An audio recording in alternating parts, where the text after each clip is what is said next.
যদি জনগণ ঐক্য হন, আমি বিশ্বাস করি ইনশাআল্লাহ বাংলাদেশের পূর্ব আকাশে এমন এক সূর্য উঠবে, যে সূর্য গরিব, দুঃখী, মেহনত মানুষ প্রত্যেকটা জনগণকে আলো দিবে, প্রত্যেকটা মানুষের অধিকারকে ফিরিয়ে দিবে। মুক্ত আকাশে মানুষ ঘুরবে, ঘরের দরজা বন্ধ করে মানুষ ঘুমাবে।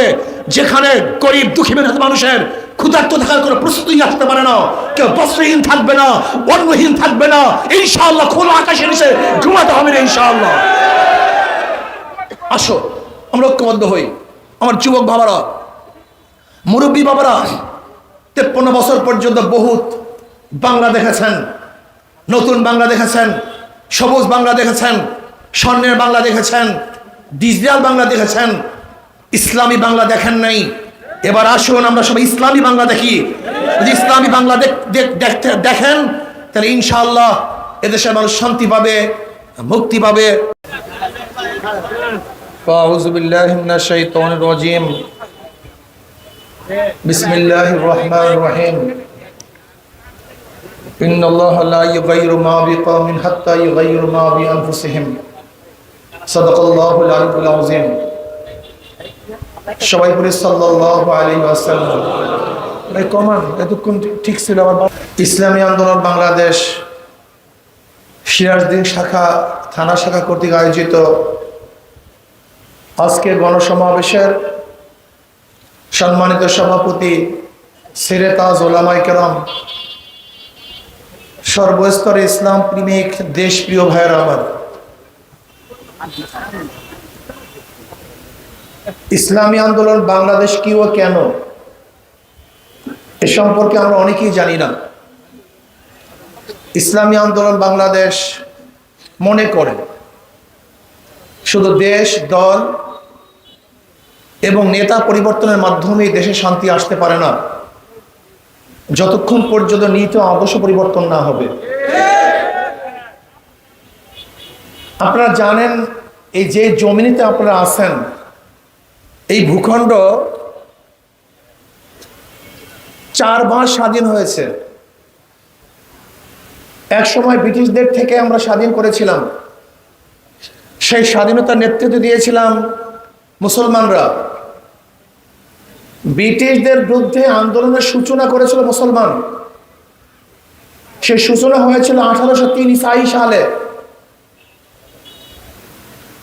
1803 ঈসাই সালে যখন দিল্লি দখল করেছিল ব্রিটিশ জাফরের থেকে, সেই বছরই শাহ আব্দুল আজিজ সাহেব রহমতুল্লাহ আলাইহি ঘোষণা দিয়েছিলেন, আজকের থেকে পাক ভারত উপমহাদেশ দারুল ইসলাম না দারুল হরব। ব্রিটিশদের বিরুদ্ধে আন্দোলন করা প্রত্যেকটা মুসলমানদের জন্য ফরজ। সেই সময় থেকে ব্রিটিশ বিরোধী আন্দোলনের সূচনা হয়েছিল। 1847 ঈসাই সালে যেই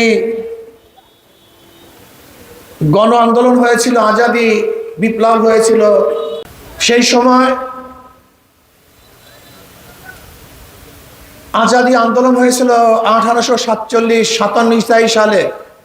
তার নেতৃত্ব প্রদান করেছিল মুসলমানরাই। হাজী ইমদাদুল্লাহ মুহাজির মক্কি রহমতুল্লাহ আলাই, রশিদ আহমদ গঙ্গুর রহমতুল্লাহ আলাই, কাসেম নাদপুর রহমতুল্লাহ আলাই, জাফর তানসির রহমতুল্লাহ আলাই সহ ওলামায়ে কেরাম নেতৃত্ব দিয়েছিলেন। আমাদের অনেক মুসলমানের ইতিহাস জানা নেই, অনেকেই জানি না মুসলমানদের ভূমিকা কি ছিল। আপনারা জানেন, ব্রিটিশ হটাও আন্দোলনে শুধু আলেমদেরকে হত্যা করা হয়েছিল 80,000 আলেমদেরকে হত্যা করা হয়েছিল। চাকরি চর থেকে শুরু করে খায়বার পর্যন্ত এমন কোনো গাছ ছিল না এই গাছের মধ্যে একজন আলেমকে ফাঁসিতে ঝুলানো হয় নাই। এত রক্তের বিনিময় মানুষ ব্রিটিশ বিরোধী আন্দোলন করেছিল, এদের স্বাধীন করেছিল। ভাবছিলাম শান্তি পাবো, মুক্তি পাবো, কিন্তু দেখি যে হিন্দুরা, সংখ্যাগরিষ্ঠ হিন্দুরা মুসলমানদের সাথে বৈষম্য করে তাদের অধিকার প্রতিষ্ঠিত করে না। এর জন্য মুসলমানরাই আন্দোলন করেছিল যে মুসলমানদের জন্য আলাদা ভূখণ্ডের প্রয়োজন, আলাদা দেশের প্রয়োজন। সেই মুসলমানদের আন্দোলনের ভিত্তিতেই স্বাধীন হয়েছিল পাকিস্তান। আমরা ভারত থেকে আলাদা হয়ে স্বাধীন হয়েছিলাম। এই পাকিস্তানের নেতৃত্ব দিয়েছিল কারা? জোরে বলেন, সবাই বলেন না কেন ভাই? কারা? মুসলমান। মনে রাখতে হবে 47-এ দেশ ভাগ ভৌগোলিক কারণে নয়, ঋতুর কারণে নয়, ভাষার কারণে নয়, দেশ ভাগ হয়েছিল একমাত্র সংখ্যাগরিষ্ঠ মুসলমানের কারণে। কাজে মনে রাখতে হবে দেশ মুসলমানদের অধিকার সবার। এই দেশ কাদের অধিকার? দেশ মুসলমানদের অধিকার সবার। কারণ আমরাই দেশ গঠন করেছিলাম, আমরাই দেশ স্বাধীন করেছিলাম, মুসলমানদের জন্যই দেশ স্বাধীন হয়েছিল। যেরকম ঢাকা ইউনিভার্সিটি প্রতিষ্ঠিত করেছে নওয়াব সলিমুল্লাহ, মুসলমান, পরের অধিকার সবার। বাজার করেছে আমি, বাজার করার অধিকার সবার। রাস্তা করেছে আমি, হাঁটার অধিকার সবার। এই দেশ মুসলমানদের অধিকার সবার। আবার আমরা কি দেখলাম? পশ্চিম পাকিস্তানিরা আমাদের সাথে বৈষম্য করে, আমাদের অধিকার ফিরিয়ে দেয় না। আবার তাদের বিরুদ্ধে আন্দোলন করে আমরা 71-এ স্বাধীন একটা বাংলাদেশ করেছি। এবার ভেবেছিলাম বৈষম্য থাকবে না, মানুষের অধিকার প্রতিষ্ঠিত হবে, সাম্য, মানবিক মর্যাদা, সামাজিক ন্যায় বিচারের ভিত্তিতেই 71-এ স্বাধীন হয়েছিল দেশ। কিন্তু আজকে 53 বছরে সামাজিক ন্যায় বিচার প্রতিষ্ঠিত হয় নাই, সাম্যতা প্রতিষ্ঠিত হয় নাই, মানবিক মর্যাদা কোনো মানব সন্তান পায় নাই। এর জন্য আবারও 2024 5ই আগস্ট বৈষম্য বিরোধী আন্দোলন করে মানুষ স্বৈরাচার ফ্যাসিস্ট সরকারকে দেশ থেকে তাড়িয়ে দিয়েছে। সে পালাতে বাধ্য হয়েছে। কেন? মানুষজন শান্তি পায়, মানুষ মুক্তি পায়, অধিকার ফিরে পায়। চাঁদাবাজি থাকবে না, খুন থাকবে না, লুট থাকবে না, জুলুম থাকবে না, অত্যাচার থাকবে না, অবিচার থাকবে না, মিথ্যা মামলা হবে না। কিন্তু আমরা কি দেখলাম?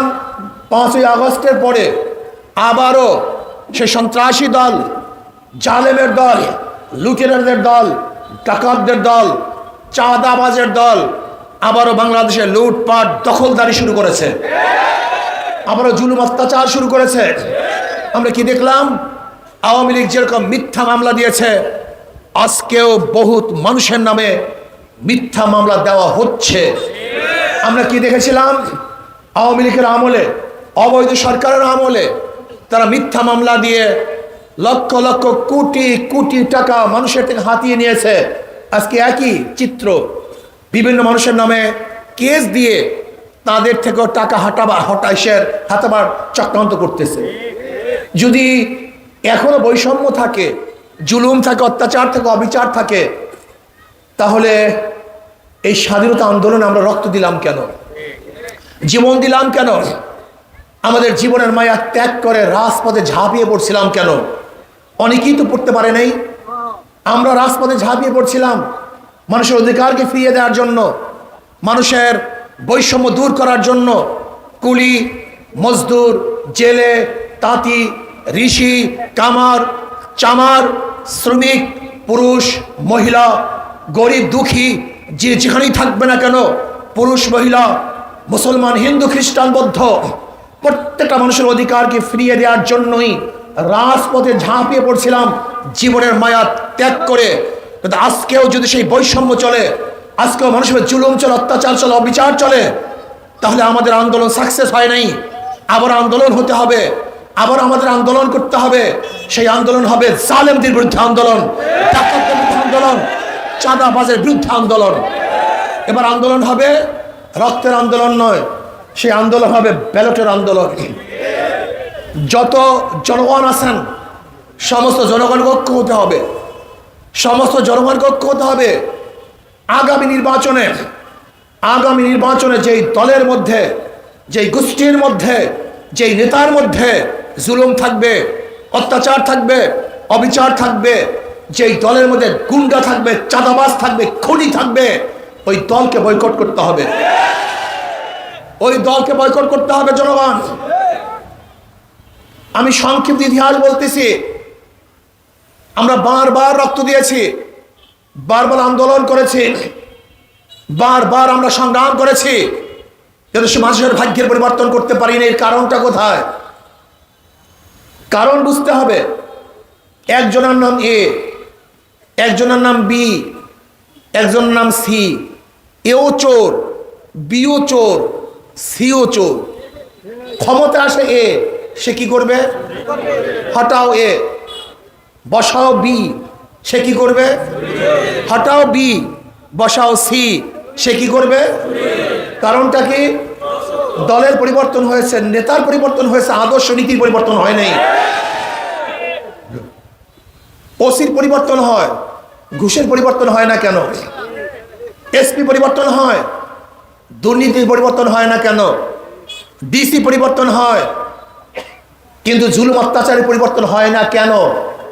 শুধু নেতা এবং দল পরিবর্তনের মাধ্যমে দেশে কোনোদিন শান্তি আসতে পারে না, যতদিন পর্যন্ত নীতি ও আদর্শ পরিবর্তন না হবে। মাদার গাছ লাগিয়ে আমের আশা করা যায় না। চোরের মাধ্যমে চুরি বন্ধ করা যায় না, ডাকাতের মাধ্যমে ডাকাতি বন্ধ করা যায় না, জালেমের মাধ্যমে জুলুম বন্ধ করা যায় না, খুনির মাধ্যমে খুন বন্ধ করা যায় না, দখলবাজের মাধ্যমে দখলদারি বন্ধ করা যায় না। যতক্ষণ পর্যন্ত নীতিবান আদর্শবান লোক ক্ষমতায় না আসবে, ততদিনই মানুষ রক্ত দিবে, জীবন দিবে, কিন্তু মানুষের ভাগ্যের পরিবর্তন হবে না। আমি আমার গরিব বন্ধুদেরকে বলবো, আমার গরিব ভাইদেরকে বলবো, ইসলাম সম্পর্কে আপনারা জানেনই না ইসলাম কি জিনিস। ইসলামের প্রত্যেকটা অর্থনীতি গরিবদের জন্য, অথচ গরিবরা ইসলাম পছন্দ করে না। তার মানে আজকে একজন গরিব যাবে ব্যাংকে লোন আনার জন্য, ব্যাংক কি বলবে? মর্গেজ আছে? তাহলে মর্গেজ তো নাই, তাহলে তোমার জন্য টাকাও নেই। ব্যাংক কাদের জন্য? গরিবদের জন্য না ধনীদের জন্য? খুব ভালো মতো বুঝবেন, বর্তমান অর্থনীতির অবস্থা ভালো মতো বুঝবেন। ব্যাংক কাকে টাকা দিবে? যার আগেই টাকা আছে, তাকেই টাকা দিয়েছে, তা আগের থেকেই ধনী। ব্যাংক তাকে দ্বিতীয়বার ধনী বানিয়েছে, দ্বিতীয় বোনাস। আবার এই বড়লোক যে লোন নিয়েছিল তারই ঋণ মাফ হয়, তারই সুদ মাফ হয়। তা আমি বড়লোককে কয়বার বোনাস দিলাম? 4 বার। আগের থেকে টাকার মালিক 1 বোনাস, ব্যাংক তাকে টাকা দিয়েছে 2 বোনাস, তার সুদ মাফ হয়েছে 3 বোনাস, তার ঋণ মাফ হয়েছে 4 বোনাস। আর গরিবের পেটের মধ্যে 5টা লাথি। আগের থেকে টাকা ছিল না 1 লাথি, ব্যাংক তাকে দেয় নাই 2 লাথি, তার ঋণ মাফ হয় নাই 3 লাথি, তার সুদ মাফ হয় নাই 4 লাথি। এবং বাংলাদেশ ব্যাংকের টাকা যা বড়লোককে মাফ করা হয়েছিল, ওই টাকা যদি বাংলাদেশ ব্যাংকে থাকতো তাহলে সেখানের অংশীদারই ওই গরিব ছিল, কিন্তু বড়লোকদেরকে মাফ করার কারণে 5টা লাথি গরিবের পেটের মধ্যে, আর ধনীদেরকে 5 বা 4 বার ধনী বানানো হয়। তার মানে বর্তমান অর্থনৈতিক ব্যবস্থা যদি বাংলাদেশে চলতে থাকে, কিয়ামত পর্যন্ত ধনী ধনী হবে আর গরিব গরিব হবে। কিয়ামত পর্যন্ত আমি চ্যালেঞ্জ দিলাম, কিয়ামত পর্যন্ত বর্তমান অবস্থা যদি চলতে থাকে, অর্থনৈতিক অবস্থা চলতে থাকে, তাহলে ধনী ধনী হবে, গরিব গরিব হবে। ওই এস আলম কোম্পানি জন্মগ্রহণ করবে, সেখানে সামিট গ্রুপ জন্মগ্রহণ করবে, যারা ব্যাংকে লক্ষ কোটি টাকা মেরে দিয়েছে তারা জন্মগ্রহণ করবে। সেখানে জন্মগ্রহণ করবে সালমান এফ রহমান, যে শুধু ৫০,০০০ কোটি টাকা শেয়ার বাজার থেকে মেরে দিয়েছিল। সেখানে জন্মগ্রহণ করবে শেখ হাসিনার পিয়ন, যে 400 কোটি টাকার মালিক। সেখানে জন্মগ্রহণ করবে সেই যুবলীগের সম্রাট, যে সিঙ্গাপুর জুয়ার আসনে একসাথে 200 কোটি টাকা হারার পরেও তার চেহারার মধ্যে পরিবর্তন আসে নাই। সেখানে জন্মগ্রহণ করবে হাজারো ডাকাত এবং লুটেরা, যারা 14 লক্ষ কোটি টাকা বিদেশে পাচার করবে। সেখানে জন্মগ্রহণ করে হাজারো দালাল এবং গুন্ডারা, যারা জনগণের সমস্ত সম্পত্তিকে ধ্বংস করে ফেলবে। এর জন্য ইসলামী অর্থনীতি ব্যতীত কোনোদিন গরিবদের মুক্তি আসতে পারে না। ইসলামী অর্থনীতি সব গরিবদের জন্য। কাদের জন্য? জাকাত কাদের জন্য? ফিতরা কাদের জন্য? ওসর কাদের জন্য, দান কাদের জন্য, সদকা কাদের জন্য? সবই গরিবদের জন্য। ইসলামিক গোটা অর্থনীতি গরিবদের জন্য। অথচ কপাল পরা গরিব, এই কপাল পরা গরিবের গোষ্ঠী ইসলামকে পছন্দ করে না, ওই টাকা এবং গুন্ডাদের পছন্দ করে। এই কপাল পরা, আমি আশ্চর্য হয়ে যাই এই কপাল পরা গরিবদের অবস্থা দেখে। খুব ভালো মতো বুঝো, আমি আল্লাহর ভরসা করে বলতে পারি, ইসলামী অর্থনীতি অ্যাপ্লাই করা হয়, আগামী 5-10 বছরের মধ্যে সমস্ত গরিবরা দরিদ্র সীমার উপরে চলে যাবে। সমস্ত গরিবরা। এর কারণটা কি? সহজ কারণ, যে 14 লক্ষ কোটি টাকা বিদেশে পাচার করা হয়েছে, এই 14 লক্ষ কোটি টাকা যদি শুধু বাংলাদেশের গরিবদের মধ্যে সুষম বন্টন করা হতো, তাহলে একজন গরিবে পাওয়া যেত না। কথাটা বুঝাতে পারছি? 14 লক্ষ কোটি টাকা বুঝো, গোটা বাংলাদেশের 2-3 বারের বাজেট। এই বছর বাজেট হয়েছিল 60 লক্ষ কোটি টাকা গোটা বাংলাদেশের জন্য, আর সেখানে শুধু পাচার হয়েছে 2 লক্ষ কোটি টাকা, 14 লক্ষ কোটি টাকা। শুধু কি তাই? আপনারা কি জানেন আজকে বাংলাদেশ 18 লক্ষ কোটি টাকা ঋণী? এখানে যত মানুষ আছেন, আজকে যে সন্তান জন্মগ্রহণ করবে তার মাথার উপরে 1,50,000 টাকা ঋণ। এই প্রত্যেকটা মানুষ 1,50,000 টাকা ঋণী। এর কারণটা কোথায়? আমাদের ভ্যাট, আমাদের ট্যাক্স, আমাদের কর, আমাদের খাজনা। টাকা পে করবো আমরা, আর চুরি করবে, টাকাতি করে বলবো ওরা, বিদেশে পাচার করবো ওরা। এটা আমরা মানতে পারি না। ওরা দাবি করে আমরা জনগণের শাসক, ওরা শাসক হিসেবে আসে, আসলে ওরা আমাদের শাসক না, ওরা আমাদের জালেম। ওরা আমাদের সবচেয়ে বড় ক্ষতি করেছে। কাজে আগামী নির্বাচনে আমি সমস্ত ভোটারদের ঐক্য হতে বলবো, যেই দলের মধ্যে লুটেরা আছে, চাঁদাবাজ আছে, গুন্ডা আছে, খুনি আছে, ধর্ষক আছে, ওদেরকে প্রত্যাখ্যান করুন। আল্লাহওয়ালা, আল্লাহকে যারা ভয় করে, যাদের চেহারার মধ্যে নবীর সুন্নাত আছে, যারা জনাবে মুহাম্মদ রাসূলুল্লাহি সাল্লাল্লাহু আলাইহি ওয়াসাল্লাম আদর্শকে বাস্তবায়ন করতে চায়, যারা মানুষের দরদ বুঝে, যারা এতিম মিসকিন এবং বিধবা মানুষের সাহায্য করতে পারবে, তাদের পাশে দাঁড়াতে পারবে, এমন আল্লাহ ভীরু, আল্লাহ ওয়ালাদেরকে ক্ষমতায় বসাবার আগ পর্যন্ত আন্দোলন করবেন, সংগ্রাম করবেন, রক্ত দিবেন, কিন্তু বৈষম্য দূর হবে না, জুলুম, অত্যাচার, অবিচার বন্ধ হবে না। এর জন্য আমি ভোটারদেরকে বলবো, যদি আমাদের মধ্যে চাঁদাবাজ থাকে, গুন্ডা থাকে, বদমাশ থাকে, আমাদের কাছে বলার পরেও যদি আমরা তাদের বিরুদ্ধে অবস্থান না নেই, তাহলে ইসলামী আন্দোলনকে প্রত্যাখ্যান করুন। দরকার নাই তোমাদের। কিসের জন্য তোমাদের দল করব? যদি তোমরা চাঁদাবাজি করো, তোমরা অবৈধ দখল করো, তোমরা ধর্ষণের সাথে জড়িত থাকো, লুটপাট করো, তাহলে তোমাদেরও দরকার নেই। আমরা তোমাদেরকেও চাই না। যদি জনগণ ঐক্য হন, আমি বিশ্বাস করি ইনশাআল্লাহ বাংলাদেশের পূর্ব আকাশে এমন এক সূর্য উঠবে, যে সূর্য গরিব, দুঃখী, মেহনত মানুষ, প্রত্যেকটা জনগণকে আলো দিবে, প্রত্যেকটা মানুষের অধিকারকে ফিরিয়ে দিবে। মুক্ত আকাশে মানুষ ঘুরবে, ঘরের দরজা বন্ধ করে মানুষ ঘুমাবে। যেখানে গরিব, দুঃখী, মেহনত মানুষের ক্ষুধার্ত থাকার কোনো প্রস্তুতি আসতে পারে না, কেউ বস্ত্রহীন থাকবে না, অন্নহীন থাকবে না। ইনশাআল্লাহ খোলা আকাশের নিচে ঘুমাতে হবে না ইনশাআল্লাহ। আসো আমরা ঐক্যবদ্ধ হই। আমার যুবক বাবারা, মুরব্বী বাবারা, 53 বছর পর্যন্ত বহুত বাংলা দেখেছেন, নতুন বাংলা দেখেছেন, সবুজ বাংলা দেখেছেন, স্বর্ণের বাংলা দেখেছেন, ডিজিটাল বাংলা দেখেছেন, ইসলামী বাংলা দেখেন নাই। এবার আসুন আমরা সবাই ইসলামী বাংলা দেখি।